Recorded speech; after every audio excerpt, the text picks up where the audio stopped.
A lot of technology that has influenced our lives before has been different. It's made things easier, it's kind of allowed us to do more work, but we've never really had to consider technology where there is intelligence built in. And that means there's decisions and choices that are built in.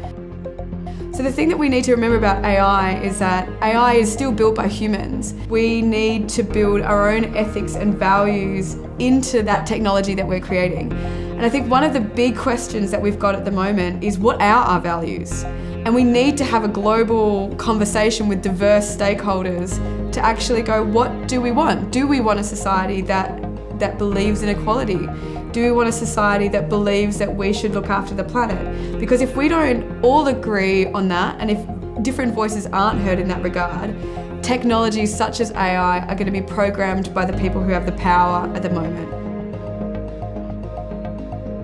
The xFuturesLab is a range of things, but how we're currently framing it is a space to test out and experiment with different ideas around how we can make people feel possible futures so that we can create actions in the present. It made me think about how these things that you think are desirable, things that you want, in fact actually could be actually really quite the opposite. And so that's really something that I took away from that, was thinking about how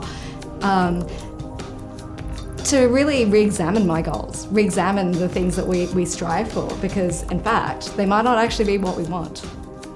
As you're going through it, you're thinking about, wow, okay, so if some of the things such as consumerism and which is the big one for me, continue the way it is, this is what life could end up like. So yeah, definitely concerned, but it's a really fun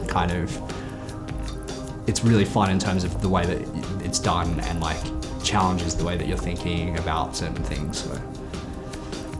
Doing something that's experimental and experiential helps us in a way that's much more tangible, and through that we're hoping that people then can understand more about themselves and the kinds of values that are important to them and that they want to see actioned as part of their community and environment.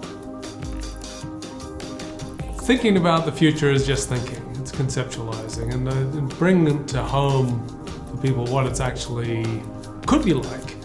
We need to be able to create experiences, and that's the whole idea of experiential futures. We see more and more of the shift, sort of having these big documents describing what the future might be or what the impact is. I mean, they essentially have very little, they don't change the way in which we think. So I think it's critical to be able to have experiments or experiences that actually make us immerse in that, feel like that, and understand what it's like and how it is we need to think about it. An experience is it's more than just kind of in your brain, but you're feeling and you're seeing and you're smelling and you're tasting, and it's a whole body experience compared to if you're just reading words and kind of discerning that in your mind. I would choose an experience over reading any time. We've been making tools for millennia. We've been shaping the world, but we have some really important decisions to consider right now. And whenever we use tools and shape the world, we're making choices about what we're doing with the world, and more than ever, we need to keep doing that. The ethics is absolutely important.